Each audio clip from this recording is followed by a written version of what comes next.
Well, thank you for joining us here for the latest news where you live. I'm Joe Ellison. Let's get you caught up on what's going on around our area. A murder suspect who escaped from the Saline County jail has now been captured. According to the U.S. Marshals, Wanya Smith is back in custody. Smith escaped around 10:30 Sunday morning by climbing over a razor and barbed wire fence. He was being held on an active warrant for murder in Nebraska. Now, the original escape happened in Benton, 2.5 hours southeast of Fort Smith and about 30 minutes from Little Rock. Details on how and where he was captured have not been released just yet, but of course we'll bring you that as it becomes available. And one person is dead and 3 are in the hospital after a 2-boat crash at Beaver Lake this weekend. According to Arkansas Game and Fish, it happened around 8:30 in the evening on Saturday in the Nelson Hollow area of Beaver Lake. Several agencies responded to the crash. All 4 people involved were taken to the hospital. The person who died in this crash is identified as Joe Sargent.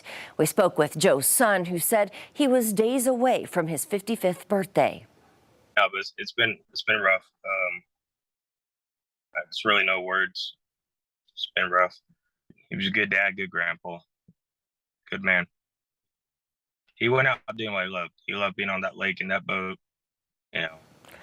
Now, according to Tommy, Joe had diabetes and believes he could have passed out at the wheel. We asked Game and Fish about this. They say an investigation is still underway. Now, before we get to other news, let's get a check of the weather where you live with meteorologist Stephen Elmore. Hey, Stephen. Hey, Joe. Yeah, if you woke up early this morning, you felt that cool air. We had a cold front yesterday, but now we got that high pressure. We're replacing it. Now we're seeing a lot of sunshine today. Over the next couple of days, we're going to see this stationary front further down to our south that's going to be blocking any moisture from getting up into northwest Arkansas and the River Valley, resulting in plenty of sunshine for a prolonged period amount of time. We're going to see sunshine for most of the week. We're just 10 days away from the first day of fall. This is kind of fake fall right now, just a little tease before we get ahead with some cooler weather later on into the year. So for today, we're going to see daytime temperatures in the mid-80s with plenty of sunshine, but we're going to have another night with temperatures back down into the 50s. When you wake up tomorrow morning, it's going to be another cool start. All right, thanks so much, Stephen. Well, mourners in Scotland are saying farewell to Queen Elizabeth today as she makes her final journey back to England. Ian Lee reports from Windsor. King Charles III led a solemn procession behind his mother's coffin as thousands packed the Royal Mile in Edinburgh to say goodbye to Queen Elizabeth. I know she was 96. But I cannot believe the Queen's dead. The Queen's flag-draped coffin is topped with the Scottish crown inside St. Giles Cathedral as the monarch lies in rest for 24 hours, giving mourners a chance to pay tribute. She meant the world. She was just like everybody's grandmother. After a prayer service, King Charles will stand guard with the Queen's other 3 children around their mother's coffin in a ceremony known as the Vigil of the Princes. Earlier today, back in London, the King addressed British Parliament for the first time, pledging to follow in his mother's footsteps. She set an example of selfless duty, which, with God's help and your counsels, I am resolved faithfully to follow. Queen Elizabeth will reach her final resting place here at Windsor Castle 1 week from today. After the funeral, she'll be buried in St. George's Chapel alongside her late husband, Prince Philip. Even in sorrow, Brits are celebrating their new king. I took an oath to the Queen, served in the army for 7 years, so it's nice to see the new Commander-in-Chief.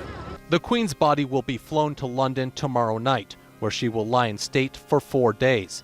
Tens of thousands of people are expected to line up to pass her coffin and thank her for 70 years of service. Ian Lee, CBS News, Windsor, England. And here at home, the Veterans Healthcare System of the Ozarks is hosting their 2022 Health Summit this Thursday. It's happening at the Botanical Garden of the Ozarks on Crossover Road in Fayetteville. Organizers say this is a whole health and mental health collaborative event. All veterans, families, and VA staff are invited to learn about services offered by VHSO and meet with community partners. The summit will be from 10 a.m. to 2 p.m.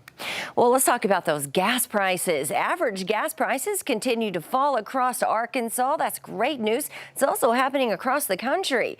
Prices per gallon here at home are averaging $3.12. Now, that's down more than 10 cents from this time last week and nearly 35 cents less than last month, but just under 30 cents more than this time last year. Now, nationally, this average price per gallon is $3.67, so quite a bit of a difference here in Arkansas. Analysts with Gas Buddies say refinery issues in California are impacting prices in the West. All right, massive weekend for fans and the Razorbacks. After a 44-30 win over South Carolina, the Hogs are in the top 10.